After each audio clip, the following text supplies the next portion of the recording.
Hello, everyone. I'm today joined by my brother Vince from the Zone Blitz podcast. Today, we're going to be talking about where Notre Dame is kind of as a football program at the moment. It's no secret that they've gotten a lot of hate recently, and so we're making this video to kind of back up our claims to why a bunch of the hate is not warranted, I guess. Does that make sense? Full disclosure, we are Notre Dame fans. Yes. So we are biased, but we're at least being straight up about our bias. That is correct. And I want this to be a conversation to if I'm informing a ND hater who is actually wanting to be interested in learning some information. One of the things we've both heard, I don't know, thousands of times in our life is join a conference. And you've probably said it before too. My instant response to that is, well, now it is, I have two questions. Okay, why is Notre Dame independent? And why should they join a conference? And if they answer those two questions, then I'm like, okay, I'll listen to what you have to say. Does that make sense? Is that? Yeah, no, there's a lot of people, and we would all probably be better off just ignoring the people that just spew nonsense online. There are also people that maybe don't know the history of it, and yeah, they have legitimate reasons for thinking Notre Dame should join a conference, and there are legitimate reasons. Absolutely. It is actually a debate, and it's probably because of the playoff situation this year, it's probably more of a debate now than it ever has been as far as would it be a good idea for Notre Dame to join a conference or not. And that's Notre Dame fans talking even. Yes. And like I said, yeah, there's no team is 100% correct all the time, but Notre Dame is not wrong as what people may have seemed to make it sound like the last couple months. Anyway, the first thing I want to talk about is a little bit about the history of Notre Dame's independence and what it kind of means to Notre Dame. I'll talk about how I have viewed it, and you can come in and tell me, correct me, I guess. Notre Dame, that's kind of how they made their brand name, Notre Dame, 100 years ago. They were shut out of the Big Ten a couple times by Michigan. Is that correct? Yeah, Michigan was the main influence that was trying to keep the Big Ten from allowing them in, which at the time it was called the Western Conference. So it was before it was even called the Big Ten. And I understand that it was like a religious thing. Yeah, it was anti-Catholic sentiment. Yeah. Anyway, so Notre Dame, that's they traveled across the nation, and that's how they have one of the biggest fan bases in college football. They made their name. They didn't join a conference. That's how the biggest non-in-state rivalry with USC, how is it, non-conference? What is it called? There's a different word that they use, but it's probably the most intense interstate rivalry is what I've heard of. But yeah, they started playing USC because of being shut out by the Big Ten. So they got on a train and went west. And USC is also a private school like Notre Dame. So they had some more similar values as them, I guess. But yeah, that they were kind of the first team that would play a national schedule. It was very regional before that. So yeah, that's a little bit of the history behind Notre Dame's independence. And one of the reasons why they still are is because they can afford to be. They're one of the few teams that can afford to stay independent. As far as what we're seeing right now, it might not stay that way, but would that be a correct sentiment? Yeah, I think there's some other schools that could do it if they wanted. And some of these numbers are conjecture / rumor, but basically it is believed that Notre Dame leaves $20 million on the table every year by not joining the Big Ten. They have their own TV deal with NBC, and a lot of people assume that means that they make more money than everyone else. They actually don't make as much money as the Big Ten and the SEC schools. They do make more than the ACC and Big 12 schools, but they're kind of in between the the two big ones, and then the next tier of conferences. About middle of the road, you'd say. Yeah, for a Power 4 school, they're kind of middle of the road, but it is a step below what they could make if they joined the Big Ten tomorrow. Right. Okay. And I should clarify, there is a chance that would lower their prestige. They could theoretically, in time, lose some of the extra revenue they make because of being a little bit different than everyone else. I'll say different. A lot of people that don't like Notre Dame say Notre Dame thinks they're better than everyone else. They do things a little differently than everyone else. It doesn't mean they're better, but it's just dishonest to not admit that they do things a little differently than most college football power. Absolutely. And in this day and age, like that seems to just be an automatic dislike. Someone's different, someone's unique, and it's just like, oh, I don't know about these feelings, especially on how Notre Dame gets the grease type of thing. Yeah. Okay. One of the biggest misconceptions I say is, well, Notre Dame is independent. They get to make their own schedule every year and make the playoffs. And I think that's one of the biggest misconceptions is Notre Dame controls their schedule. Some of it is true, but it's very misconcepted. Like they schedule 12 games every year. How does their scheduling work? Yeah, so this happened, I think maybe 2014 was the first year of the ACC scheduling agreement, where Notre Dame plays an average of 5 ACC schools a season. And that basically rotates among ACC schools. And it's decided by the ACC years in advance which schools though they will play. And now Notre Dame does control that as far as they did agree to that agreement with the ACC, the scheduling agreement. But they have an average of 5 a year, and then they have annual rivalries with USC, which just got discontinued for a few years here. More on that later. Navy, and that is kind of a payback thing for Navy using Notre Dame as one of their primary. I need to read into this again, but during World War II, the Navy kind of did Notre Dame a solid by helping them out, using Notre Dame as a place for what they were doing as far as the war effort. A lot of money went their way, a lot of talent, honestly. And so in a way that gave Notre Dame a boost through World War II and after. And so they've kind of repaid them for that by agreeing to play them every year since then. And then they also have an annual rivalry with Stanford. That one, not as big of a deal. They have played a lot. Stanford lately, we all know, not a very good football team right now. Which might be turned around by Andrew Luck and maybe. What's Frank Wright? Well, he's not their head coach going forward. Is okay.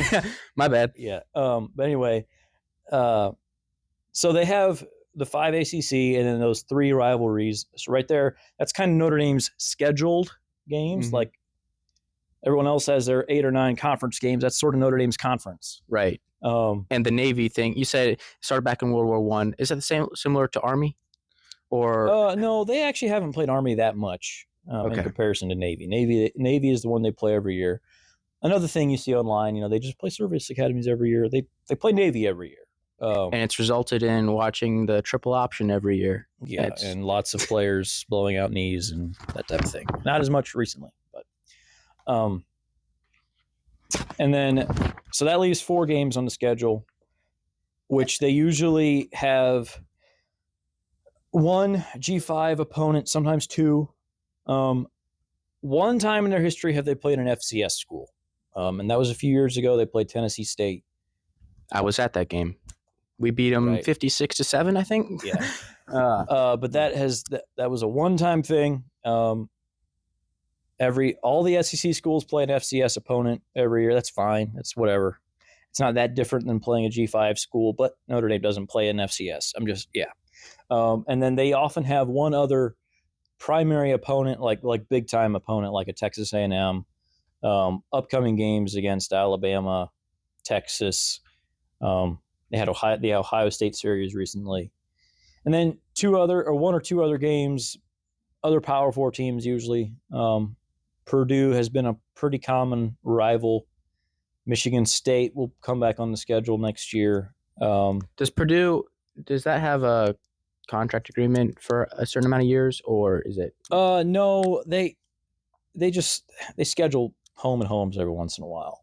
Okay, because I'm about done watching Notre Dame play Purdue as well. So that doesn't do a whole lot for their strength of schedule. So when you are talking to a fan who would say Notre Dame controls their schedule, so they control about 4 games normally, and that's where the debate where I can see some understanding of why people would think that way. Like they can schedule just easy teams.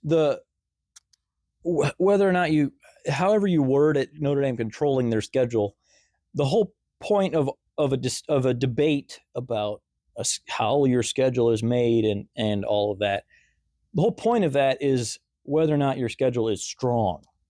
And Notre Dame has had a pretty typical Power Four schedule for as long as I've been a fan, as long as I can remember. There's been a few years in there where they had a top 10 schedule in the country. There's been a few years in there, and coming up next year, where it's like bottom third of the Power Four, I would say, like maybe around the 40 to 50 range nationally. I notice it's a little weaker even for a Notre Dame schedule. Yes, but it's, you see the thing online. Notre Dame plays a G5 schedule. They don't. They play a very typical Power Four schedule. It's very typical. It's not as tough as an SEC schedule normally, and it's some Big Ten schedules. But look at Penn State's schedule next year, and you won't notice much of a difference between that and Notre Dame's schedule, for example. More on that on comparing other people's schedules. So I noticed one of the things I've seen the most is Notre Dame is scared to play the good teams. And like something stupid like Notre Dame didn't play in a bowl game this year because they were scared of getting beat by BYU. All right. Well, you're free to say that. You're free to say that. But anyway, so I went back and I looked at some of the teams Notre Dame has scheduled in the regular season in the 21st century. From the SEC, they have scheduled Texas A&M, Auburn, Georgia, Tennessee, Arkansas, Vanderbilt, Alabama. Florida as well coming up. Florida as well. They have scheduled them. Another notables like LSU and South Carolina, they haven't scheduled, but they've played 3 times in bowl games in the last 15 years or 12 years, and they won all 3 of those games. From the Big Ten, Ohio State, Michigan, Penn State, Nebraska, Wisconsin. Those are some of the notables. Wisconsin and Nebraska is kind of on and off. And from the Big 12, Oklahoma and Texas were in the Big 12 when they were scheduled, and BYU now for 26 and 27. From the ACC, they've played all of them because they have an ACC deal. So I'm trying to think of the biggest name that we haven't scheduled. I think it's Oregon. That's the only really big time program Notre Dame has not scheduled this century. So basically what this list says is if you are a top 25 program, Notre Dame will be completely willing to schedule you. Is that correct? That would be correct. Now, I think the way people would push back is say, well, you only play one or 2 of those a year. And there's some of that, and that's what we're talking about, where it's not as good as an SEC schedule typically, where you have, if there's I think there's roughly 18 programs whose goal is actually to win national championships. If you look at money, all the thing, there's roughly 18 schools. Notre Dame plays 1 or 2 of those a year. SEC schools might play 4, maybe 5. Big 10 schools usually play 2, same as Notre Dame. Big 12 might play none. ACC probably plays 1. So, and some of that is just due to the increased the super conferences. Really, the SEC adding Texas, Oklahoma, the Big 10 adding Oregon, USC. Like that has made it more imbalanced. We used to have a little bit more balance. For a long time, the SEC was the best conference, but it wasn't like twice as good as all the other Power 5 conferences. And which anymore, it was at one point in the 2010s where SEC was completely dominant. Yeah. It's dropped off significantly. They've gotten stronger, I would say, depth-wise, adding Oklahoma and Texas. It really is true. Like there's nobody that's a pushover in the SEC. No. They have dropped off as far as like actual like top 5 type of teams, national title contenders. Right now, Georgia is top 3 in the odds as we're recording this to win it this year. And Ole Miss would be next in the SEC at like 6th or so, probably. Yeah. So it does seem like they're a little lower maybe on national title contenders than they have been. I think that's probably just a lull thing.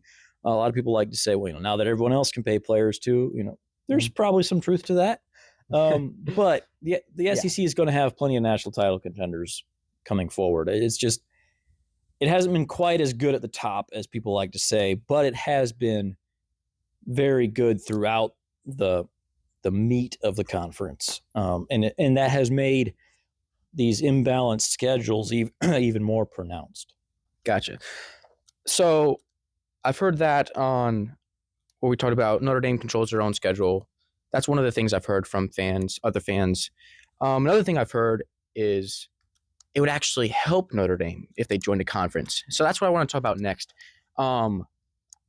Would joining a conference help Notre Dame? And we can talk about the ACC deal and contractually and stuff, and if that could actually happen, if there'd be a way around it. But what do you think would happen if Notre Dame joined a conference? Would it help them, or would it not matter? It's not that it wouldn't matter. It's that there are pros and cons. There are certain things that are an advantage being independent. There are certain things that are an advantage being in a conference. For Notre Dame, it's kind of an identity thing, I would say, is the main reason why they're still independent. They like that as being part of their identity, and have kind of embraced it. Their name, the Fighting Irish, that came from a news slang.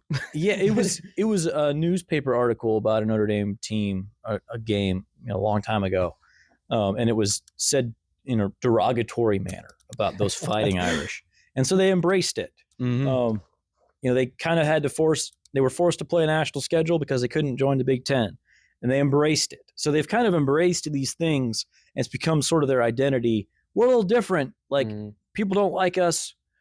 We're going to go ahead and embrace that, become the villain, if you will. And yeah, I do think the whole independent thing, this year was probably the first time where it has really felt like there was a tangible disadvantage to being independent. There's been other times where, I think in 2015, back in the 4-team era, they were 10-1 going into their last week of the season, and it was projected if they win their last game, they'd be 11-1 and would probably finish number 5. Probably would have missed the playoff. And then, you have to sit at home while other people play conference championship weekend, and you cannot improve your standing. You also can't make it worse. So again, a pro and a con. A lot of people focus on, well, they can't lose in their conference championship game and then therefore drop. So that's an advantage. Well, you also can't improve your standing if you're on the outside looking in.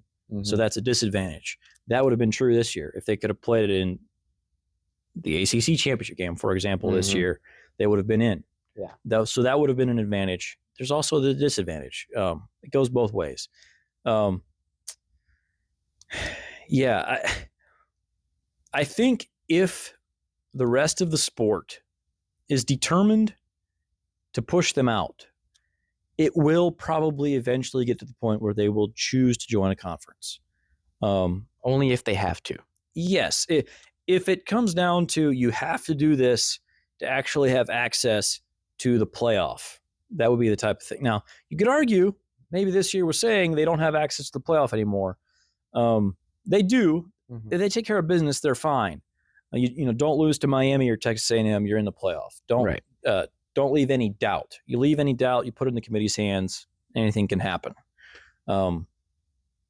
So for now, I think they're fine. It's becoming harder and harder to schedule really well. One thing we've seen is a lot of, and this is why the USC, rivalry dropped.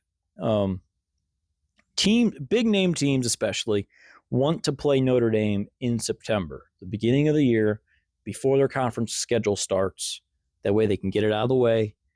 And then by December, that's way back in people's memory. It's not a recent thing anymore. And everyone believes there is some recency bias with the committee. As we Notre Dame fans know all too well, apparently recency bias applies to everyone, but Notre Dame. Right. But yeah, for that reason, people want to schedule them right away, early in the season. Never mind that for the last however many decades, USC has always been willing to play Notre Dame in October, November, wherever. And now the issue with that, people ask, why couldn't you just play USC the first game of every year? They could. They kind of have that spot reserved for other big profile games. Alabama, Ohio State, Florida, all these other schools that schedule Notre Dame, they want to play that game beginning of the year too. So you can't schedule all of your really good games at the beginning of the year. You kind of can, but you also can kind of get screwed that way, as we saw with Notre Dame this year, playing Miami and Texas A&M their first two games. Yeah, more on that. Yeah, losing two close games by a total of 4 points when they were still starting some of the wrong players on defense. First-time defensive coordinator there. Let's get into that next. Okay. I want to point out, I like what you said on one of the points on they don't play a conference championship game, and the average fan, the average Notre Dame hater would say they get to stay at home and just let it out and not they don't risk losing. Yeah. I always looked at it the other way and said we never got another chance to prove ourselves because I always felt like we wanted to prove It goes both ways. And one of the big things that has come out recently, a lot of people are learning recently that Notre Dame has a deal going forward. If they finish in the top 12 of the playoff rankings, then they're automatically in the playoff. I think that's pretty overblown because if the committee really wants to screw them, they'll just rank them 13. That can happen. As we could see, they're going to number 10. That's maybe a whatever. That's a little bit too conspiratorial, maybe. Yeah, maybe. Anyway. So back to the point on playing. What I was saying with that, let me finish my point. Everyone else has two ways to make the playoff because the top 5 conference champs get in, so you can get an auto bid if you win your conference. Then you can also get an at-large. Notre Dame only has access right now to 7 of those 12 slots because they can only get an at-large slot. So a lot of this stuff, there's a pro and a con. It goes both ways. Like Notre Dame only has one way to get in the playoff. Now, because of the new agreement going forward, they'll have 2 ways, the second way just being finish in the top 12. Whether or not that's fair, I mean, Virginia would have made it this year ranked number 16 if they just finished off Duke, 5-loss Duke. If they just did that, they would have been in the playoff with a ranking a lot worse than 12. And they're a Power 4 team. Yeah, so there's pros and cons to the whole independent conference thing. It's not like it's a massive advantage for Notre Dame or a massive disadvantage. It became the closest we've seen to a massive disadvantage this year. Yes, definitely. So back to the conspiracies. No, let's talk about Miami and a little bit of Alabama a little bit because I want to get your thoughts on Notre Dame being left out of the playoff because that's obviously where it all started. Little quote from like Pete Pavakwa, the Notre Dame athletic director. Athletic director. He said little backstory. Last 4 weeks of the season, the ACC was pushing very hard on the Miami Notre Dame matchup and throwing everything. It felt like if I opened up my phone and went to the internet, there was talk about Notre Dame shouldn't be in over Miami because they lost head-to-head. So it sparked a whole thing. And Pavakwa said after they got left out of the playoff that they they put permanent damage to their partnership, I guess we should say.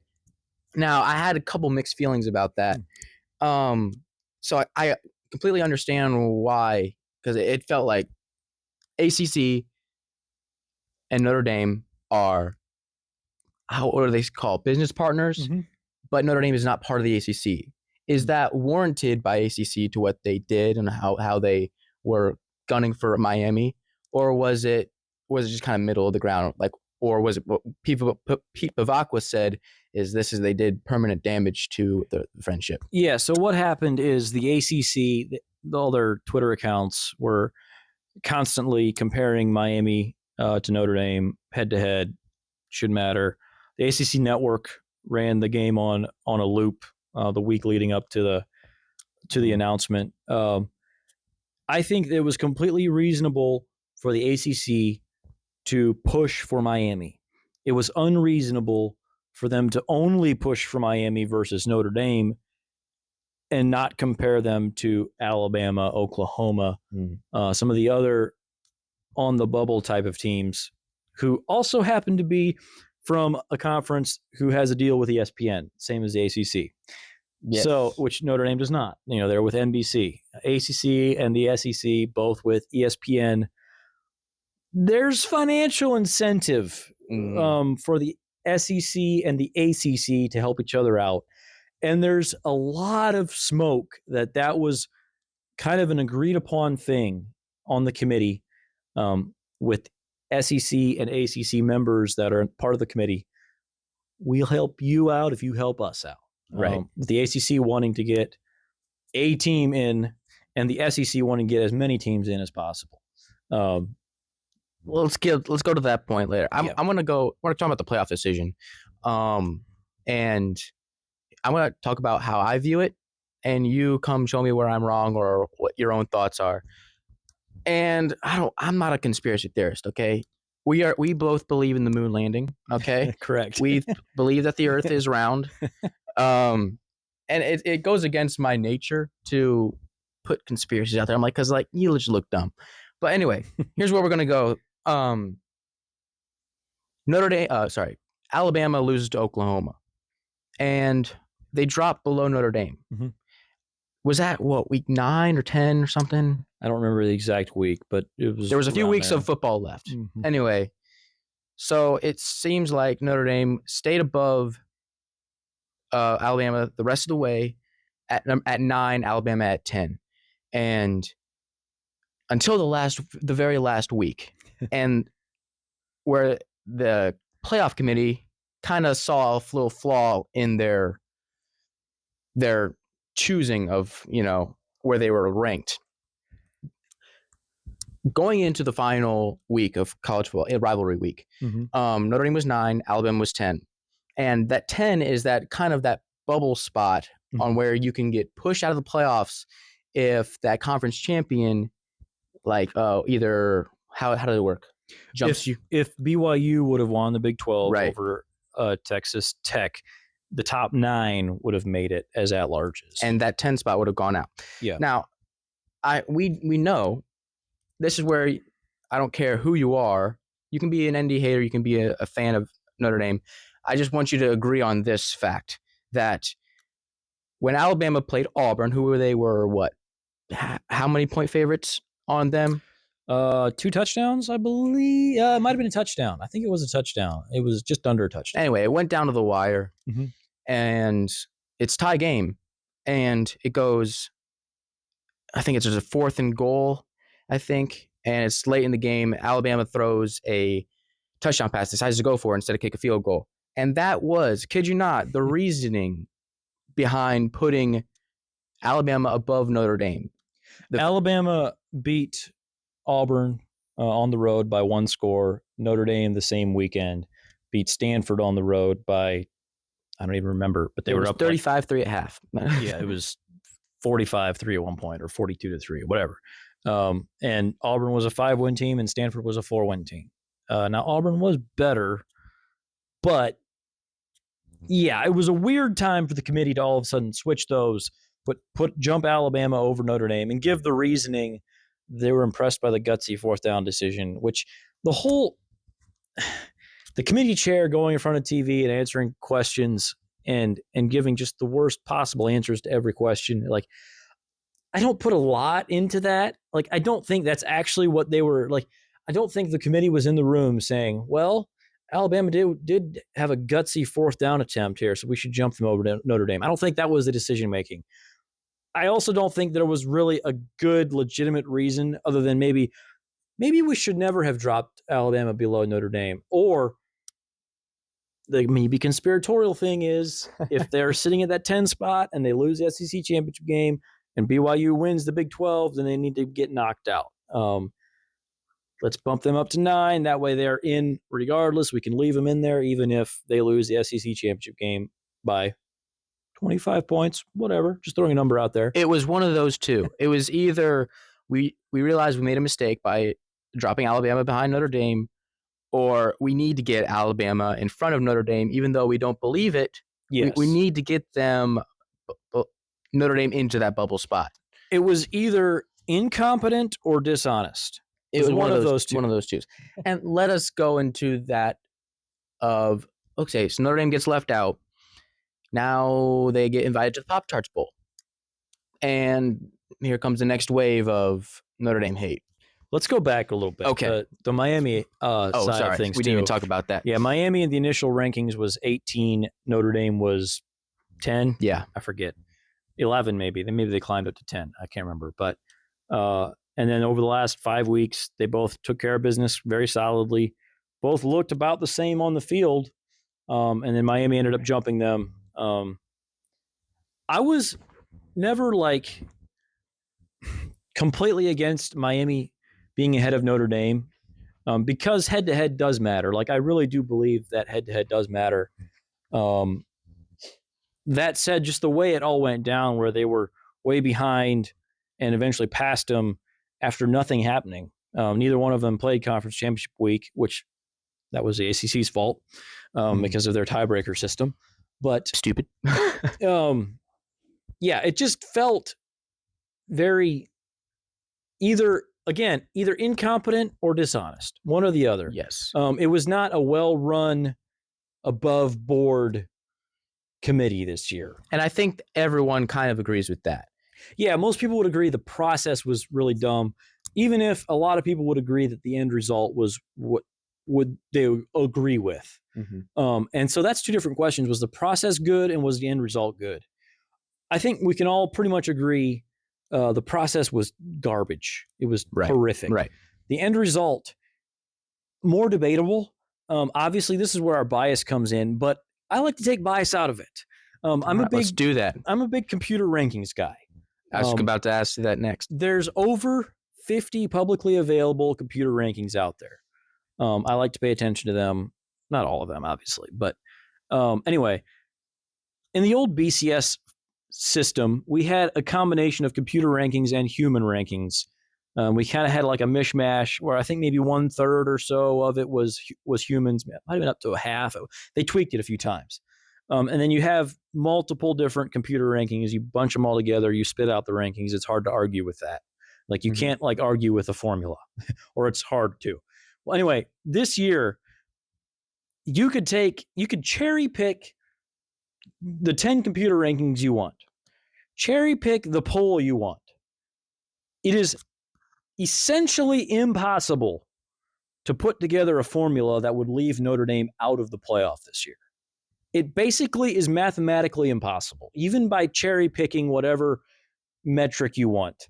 Just so happened I tracked, I think 52 or 56, I can't remember, computer metrics at the end of the regular or after the conference championship games. And there I think 8 that had Notre Dame behind both Alabama and I should have written this down, Oklahoma. One of the 8 was strength of record, ESPN strength of record, which has been on every graphic for months. Right. It's just one computer ranking is all it is. And it's one of 8 that disagrees with the other 45.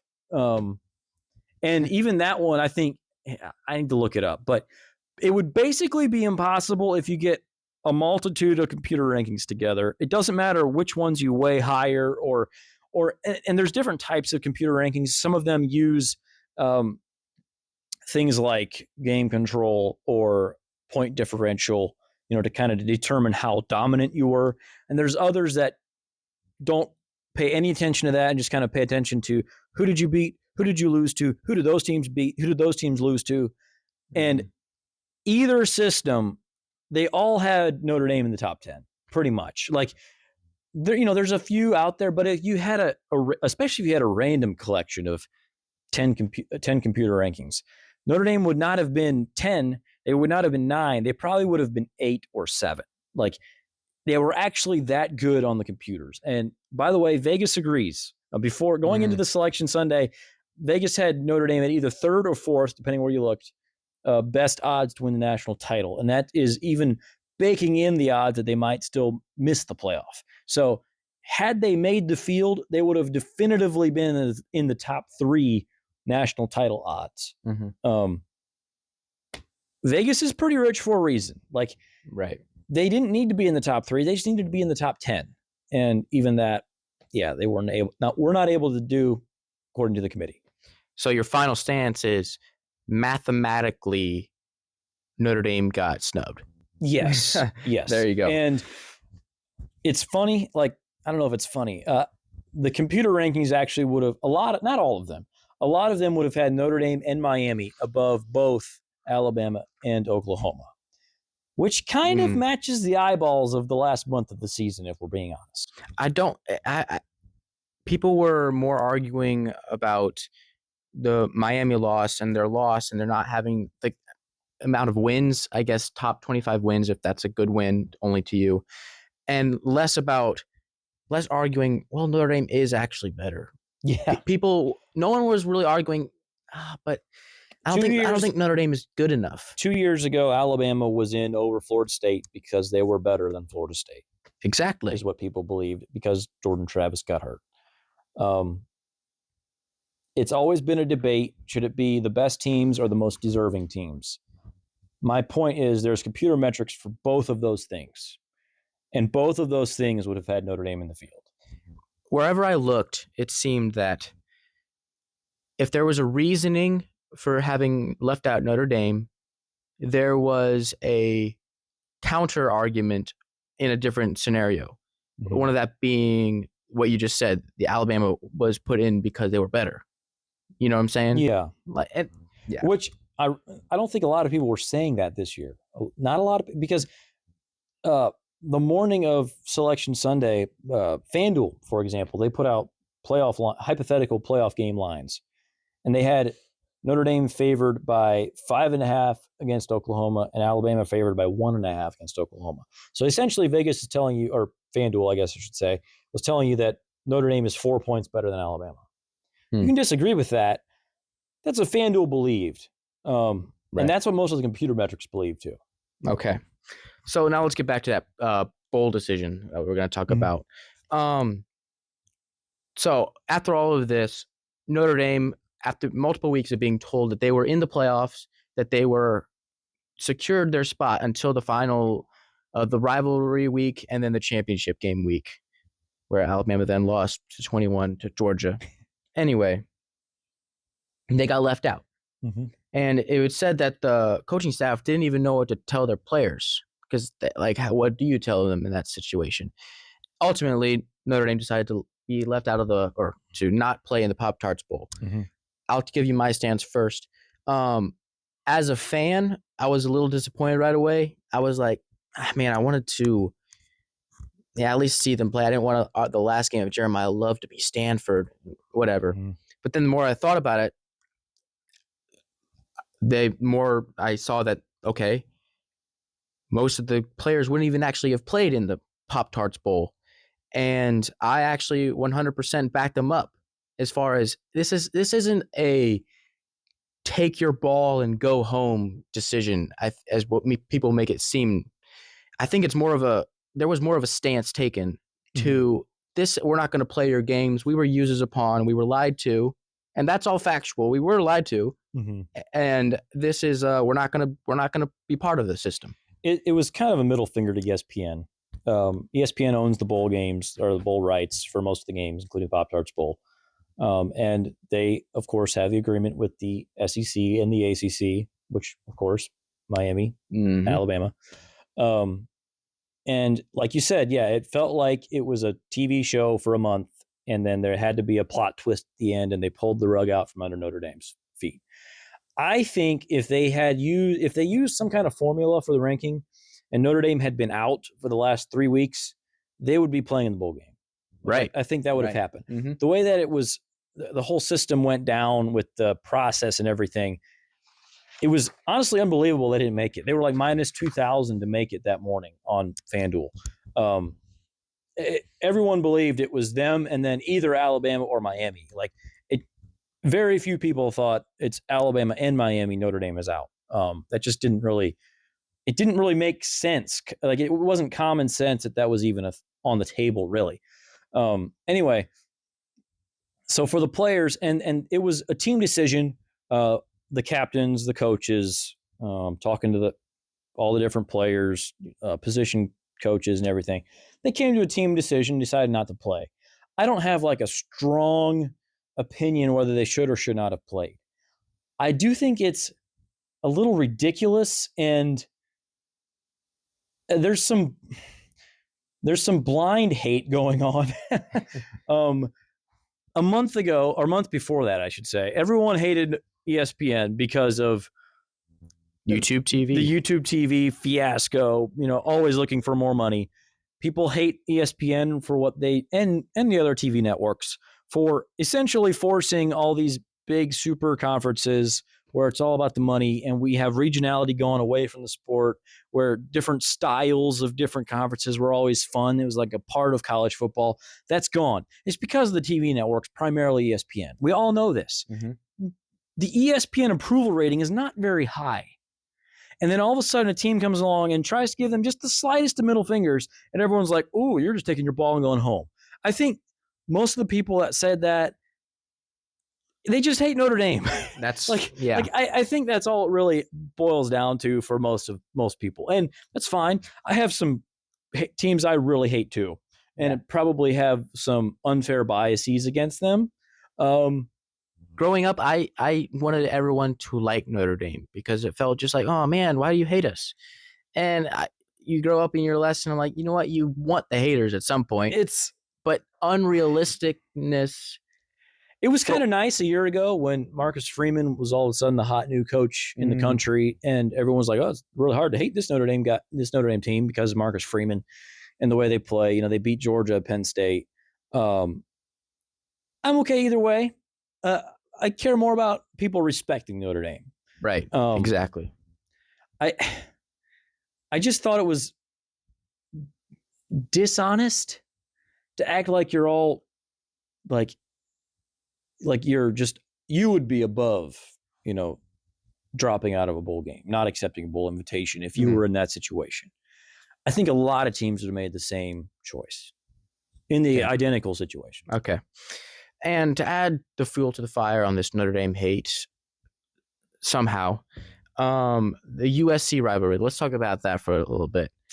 Notre Dame, and how it was said Notre Dame and USC couldn't find an agreement, and USC decided to split the rivalry and decided not to take the ball and go home. Take the ball and go home. I don't know. Maybe that was unfair. So I have a couple thoughts to this. One, it just kind of sucks. Like what you said. Like it's the only rivalry I actually don't. I care about. Like I went to the USC Notre Dame game this year, and I was thinking there was talks about it. Like, man, Notre Dame USC might not continue because they joined the Big Ten. And I was just thinking, I was sitting next to a USC fan, and every time I went to a Notre Dame game, I didn't really hate the fans going. Besides that one time we went to Stanford game, I didn't. But even then, I was like, whatever. I was sitting next to the band. I was next to these USC fans, and I just got them. It's a rivalry. Yeah. And you could feel it. You could feel that this meant something. It didn't feel it that much growing up because they were 2,000 miles away, and you never really saw a bunch of USC fans. But growing up, I never really knew how much I didn't like USC.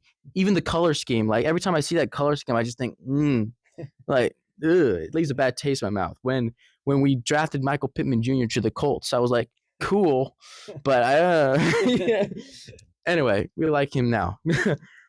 Anyway, so they're not playing anymore next year, it looks like. I don't know what the projections are when they're going to play next. They're hoping to play again in the 2030s. Yeah, this sucks. Like, this is really bad. Like, I respect a rivalry with Navy. I would be okay either way with that one.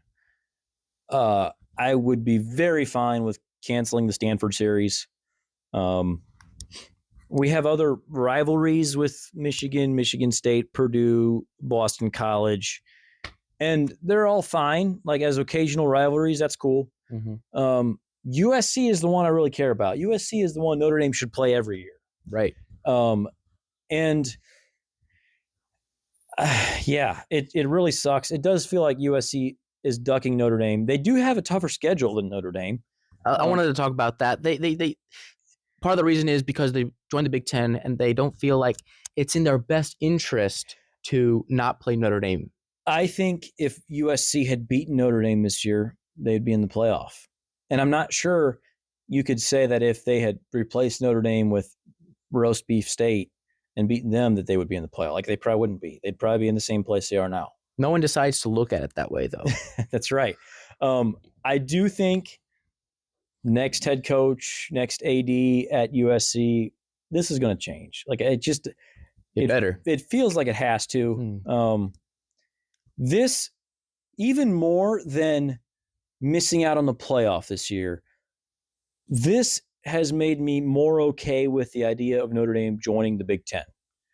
There are some differences there. The Big Ten is big, huge state schools. Notre Dame is a small private school. They have different focuses academically. I don't care that much about that type of stuff. Obviously, I'm not an alumnus. I like the independence of Notre Dame because of the identity part of it and what it means historically. Like, I do think tradition gets laughed at a lot.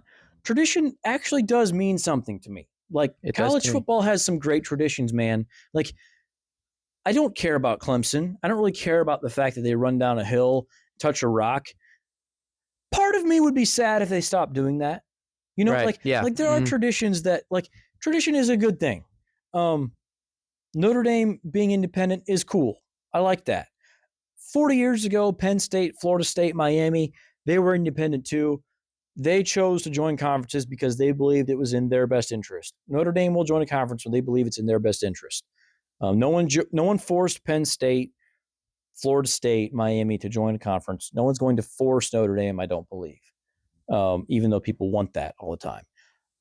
It's becoming more and more arguable that it might actually be in their best interest.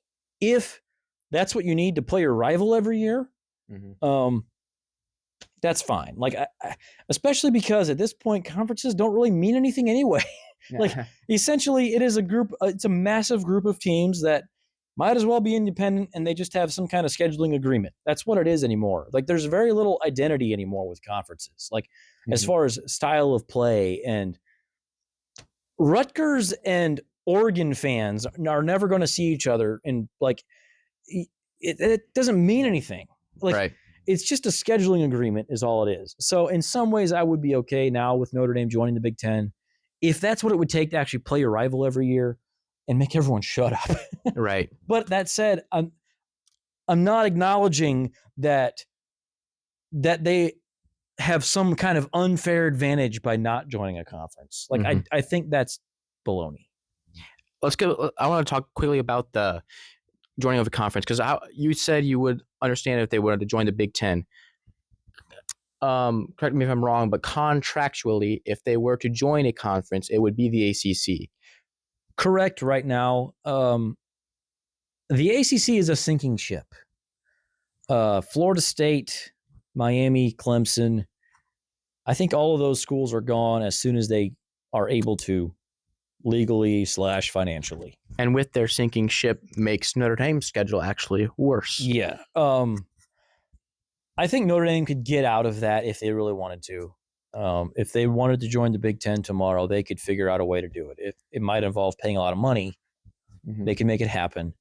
Joining the ACC right now would, Be just the worst. Who wants to jump on the Titanic after it hit the iceberg? Like, that's essentially what they would be doing. That's what annoys me the most about the scheduling. This year, Notre Dame had a tougher schedule than any ACC team. But yet, if they would join the ACC, their schedule would get actually weaker. Yes, it would. So, yeah, that was just one little tidbit that I wanted to throw out there. Let's go back to this USC rivalry thing. The narrative was, okay, USC went away from Notre Dame, right? That's what factually happened. USC dissolved the rivalry a little bit. Yes. One of the reasonings was they couldn't decide when to play in the season. Right. Was this do people have a legit argument for being mad at Notre Dame because they didn't want to play them early in the season? And is that even what happened? It depends. Okay, two different questions there. Is that what happened? Kinda. Like, that's what we know. All sides are going to put out the story that fits their narrative the best when it goes down. It does seem like there was a sticking point there where USC, like you mentioned, they wanted to play week 0 or week 1. And by the way, playing week 0 is a lot harder legally per NCAA rules than you realize. Like, most teams that play week 0, they play out of country somewhere because that's what the rules say. You have to get special permission to play a week 0 if you play in the U.S. It's something, or maybe it's in the lower 48, whatever. There is something to that where Notre Dame could play USC probably every year, week 1. That would be in a dispute, in a negotiation. Usually both sides have to give up something. For years, Notre Dame has already given up the idea of playing the home games in South Bend in November. For years, they have bent to USC's will by playing the home games in October, where it's not as cold, and the road games in November, last game of the year. USC wanted them to bend even further, play all the games week 1. What are they giving up in that situation? Notre Dame is giving up something. USC is not giving up anything. Notre Dame is giving up the ability to schedule other high-profile opponents that week. Like we talked about earlier, everyone else wants to play Notre Dame at the beginning of the year too. At some point, you can't play everybody in September. Right. And you would think the one that would be willing to play you in October and November would be your 100-year-long rival. Factually, one of the biggest rivalries in college football. Yes. And playing it not in the middle or the end of the year, which wouldn't feel right, playing it at the beginning of the year. So if Notre Dame really wanted to play USC every year at the expense of everything else, they could do it. So they do have some blame here, but USC was the one who wanted to change everything. Right. And again, that's kind of a common theme where 40 years ago, change. 40 years ago, there was a lot of high-profile schools that were independent, just like Notre Dame. Notre Dame didn't change. The rest of the sport changed. And then they get mad at Notre Dame for not changing along with them. That sentence right there just kind of spoke to me internally. It really, that explained it perfectly. So I wanted to just drown the narrative of Notre Dame didn't want to play USC because they didn't want to play them later in the season because they will be a better team then. I actually heard that argument that they'll not play USC because they'll actually have their team together then. And when that directly works against Notre Dame, if you looked on Miami. I think you heard that from a USC fan, not a serious person, if I had to guess. Oh, 100%. That's last 10 times they've played. Notre Dame has won 8. Is there anything with USC doesn't want to play another tough opponent, even though it's just so stupid? USC alumni are saying this is stupid. This is a game you don't touch. This is a game you play no matter what. This is something we're missing with football. We didn't have Texas A&M for years when A&M joined the SEC, and Texas was still in the Big 12. There are things that matter more to a lot of these schools than their rivalries, like money. And it's been a frustration for a lot of fans that money seems to rule the day. Every decision is made for money, not for the fans. And there's a lot of, I even see a lot of fans online defending decisions based on, well, they have to do this because it makes more money. Why do you care? Like, as a fan, none of that money goes to you. You should want what is best for the sport as a whole and for your viewing and enjoyment experience. It's okay to value some things enough that we don't always take the maximum dollar. Maybe we settle for $2 below that. Like, that's fine. Mm-hmm. And that's kind of a convoluted way of trying to make my point here. Notre Dame does things, like I said, they do things a little differently. They could make more money in the Big Ten. They don't have any advertising in their stadium. There's millions of dollars they can make just from advertising in their stadium, just like everyone else does. And there would be nothing wrong with that, but it would be taking out a tradition, right? Making things a little more focused on the bottom dollar and a little less on the fan experience. So there's a few things like that where these big conferences, the big TV networks, they are chasing the dollars. Notre Dame is not chasing every dollar they could get. Factually. And somehow they're still the bad guy, which is just, it's difficult to swallow as a Notre Dame fan. Yes. So, yeah, that's my final thoughts on Notre Dame is they seem to, they hold their traditions well. And in a time where change is every year, there's a change in college football and people are complaining, man, things aren't just the way they used to be. And through all of this, it seems like Notre Dame is the only one true thing. If you care about tradition, you would like Notre Dame. They hold to their traditions very well. I hate what these conferences are doing, and also, how dare you not join one? There it is, right there. That's all on my rundown that I have. Is there any final thoughts that you wanted to say to maybe the fans, or get something off your chest before we wrap this up? Not really. I just, if you're going to make arguments, make them rationally. Notre Dame carries blame here too. Beat Miami, beat Texas A&M, start the correct players at the beginning of the year. Maybe I don't know. Maybe make a better defensive coordinator, hire, or figure out the personnel you have earlier. It's not that Notre Dame is flawless and never cares about the money. I'm not saying that. They're not better than everyone else. They are a little different, though. And that's different isn't always bad. Like, it's kind of fun. It is fun that some schools have a power running game and other schools do, like, the air raid. Mike Leach, one of the things that was so much fun about Mike Leach in college football for years was you knew what you were getting, and it was different than anywhere else. Navy runs a different offense than Oregon, and they run a different offense than Minnesota. Like, and that's cool. Like, it's cool that things are different. If you wanted everything to be the same, just go watch the NFL. Right. There you go.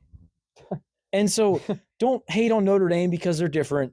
Appreciate them and appreciate the fact that there's a school in Auburn, Alabama that has an eagle that flies over the field before the game even though their mascot is a tiger. That's cool, man. Like different traditions like that in college football are part of what makes it so awesome. Very well said. Very well said. I really enjoy that rant. If that's all that you have to say, I think I don't have anything else to say. I think I got all off my chest, so I don't have to, complain to another Notre Dame hater for a while. We think we healed a little bit today. Yes, this was healing for us, if no one else. Yes, you can yell at us in the comments, I guess. Yeah, right. That's fine. All right. Well, in case you didn't get it, this is my brother Vince. He has a podcast called the Zone Blitz Podcast. You can find him on Spotify or YouTube or Apple Podcasts. I need to correct you. I have not been uploading on YouTube for a long time. No YouTube. That's right. I have another child on the way. My co-host, Ashton Overholt, he has 2 children now. Episodes are a little fewer and farther between than there used to be. But yeah, all major podcast platforms, Spotify, Apple are the 2 big ones. Yeah, we enjoy doing it. He's a Georgia fan, actually, so you get not just the Notre Dame perspective there. The biased SEC. Yes. But he's actually a normal SEC guy. Yeah, I have no problem with you arguing against my point as long as you do it logically. Right. Well, if you're mad at him, that's where you can find him. All right. Thank you very much for coming on. Thank you very much for watching, and God bless.